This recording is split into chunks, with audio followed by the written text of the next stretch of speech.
Now, the border is opening to New Zealanders returning from Australia today, and it comes as a decision is expected on home isolation rules. Prime Minister Jacinda Ardern joins us now. Good morning, Prime Minister. So the New Zealanders returning from Australia today, are they going to return and be told that they don't have to self-isolate this week? We're going to be discussing that very question this afternoon at Cabinet.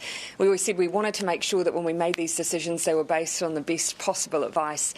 We had our Expert Advisory Committee report to us just late yesterday, so we're moving very quickly to consider that as a Cabinet, and we'll be making announcements this afternoon right here. OK, so it looks promising that those coming in this afternoon will be able to hug their families at the airport and go straight home. What about those who have paid for accommodation so that they can self-isolate this week? What happens to them? The first thing I would say is, of course, regardless of self-isolation requirements, of course, they'll be able to go and be at home with their family. Of course, self-isolation does allow people to be in the same home as others. In terms of people's personal arrangements, look, we've always said that as soon as we receive the advice that it's safe to move, we'll look to move quickly. That does mean we're often making decisions, at quite a quick pace. And you'll remember that early on when I talked about the reconnection work at the beginning of February, we said that as we saw cases rise, the impact of new cases at the border diminishes. So, look, that may have impacts on people and their plans coming in, but ultimately I think they'd appreciate that we just make the decisions as quickly as it's safely to do so. With respect, though, Prime Minister, has it been at quick pace? Because the Director-General of Health said the advice was given to government last week that people in the community here are now higher risk than people returning from Australia. So perhaps an indication could be given then. Or even back when there was the planning phase of what Phase 1, Phase 2, Phase 3 would look like, surely you were looking at workshopping future problems rather than being reactionary to them? Well, actually, what we've always said is we'd base the decisions on the number of cases we had at the time. So at the beginning of February, when we stepped out those phases you talk about around the different steps of people coming back to New Zealand, we had roughly 150 cases a day. Dramatically different now in the space of a few short weeks, and even last week we saw a big change in the number of cases we were managing. So that changes the equation significantly. We moved very quickly to have our experts get together, and sorry, just to say again, the advice we received was yesterday afternoon, late, and we've moved very quickly to be able to consider that as a Cabinet today. But not the advice from the Director-General of Health that came last week. The Director-General of Health himself will acknowledge. The Director-General himself, I'm sure, would acknowledge that the advice we're speaking to is the advice coming from Professor David Skegg and the advisory group. No, not necessarily, no. OK. Can you say that New Zealanders returning on March 13th will not have to self-isolate so that they can plan now for what their return looks like? We're moving as quickly as we can to give people enough time for planning. But, of course, what most people are worried about is when can I book to come home?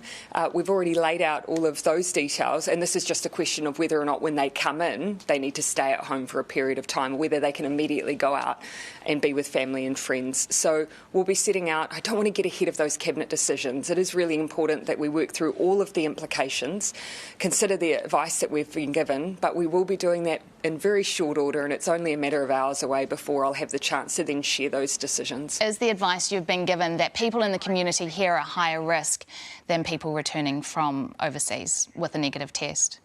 Well, what I can speak to, what we'll do is we'll just release the advice that we've received at the same time that we make announcements. So but is that you can say it doesn't affect the announcement. You can say whether that's the advice, right?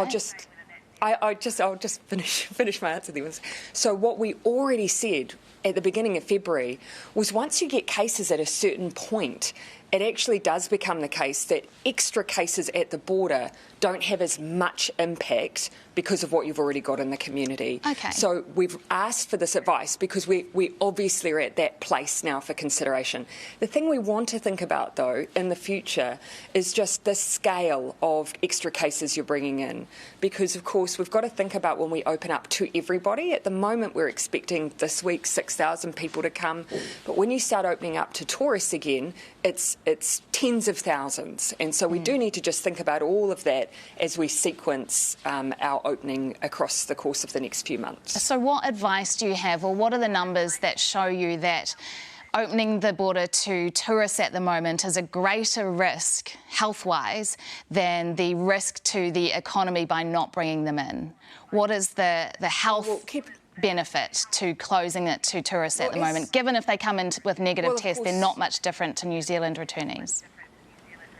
Scale matters, Melissa. So here scale does matter. So yes, we've got thousands of cases presently in New Zealand, but we're still doing a lot of work ourselves by wearing our masks and keeping up the distancing to try and make sure that even though we do have a large number of cases, we don't have so many that our health system struggles. So, you know, in the order of 300 hospitalisations at the moment.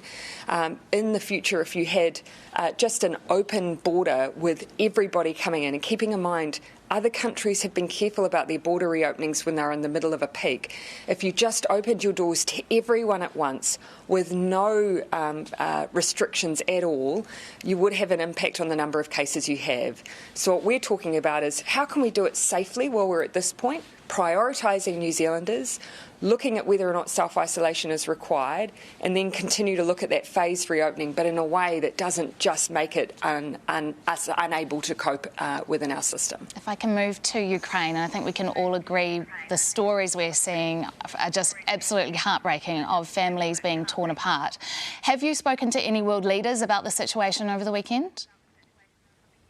Not over the weekend, but in previous conversations, yes, with the likes of the EU President over the summer, speaking to other leaders within the EU.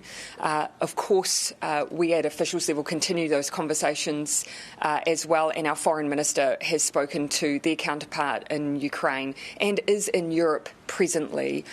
We're making sure that we are in close contact, but as you can see, New Zealand has taken a very strong position on the invasion by Russian forces into Ukraine. Today, we'll be looking and making announcements about the first blush of humanitarian assistance that we'll be wanting to put into the region to support those, particularly around the border of Ukraine, who are supporting those who are fleeing immediately. So is that money, resources, or is that refugees? At the moment, of course, the focus is on just financial resourcing, because then you're able to get support up and running as quickly as possible. At the moment as well, you'll consider that many people who are fleeing aren't thinking about the permanent relocation to another country. For many, it will be seeking safety and security and, of course, wanting to get back to their homes. So providing that immediate support to those who are feeling the pressure of the hundreds of thousands who have left is a very practical way that New Zealand can support the relief effort right now. That's on top of travel bans, the export control orders, and at the moment we are, of course, seeking advice on whether or not there are other restrictions we can put on any Russian investment into New Zealand. Australia is sending military equipment. Are we sending anything other than humanitarian aid?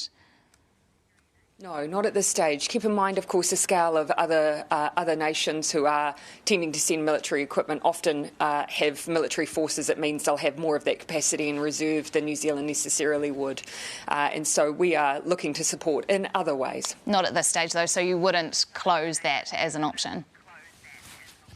Look, keep in mind the scale of what Ukraine is seeking support for. Other military organisations in other countries are simply better equipped to support that. They'll have more in reserve than a military force of our size. Prime Minister Jacinda Ardern, always appreciate your time. Thanks very much.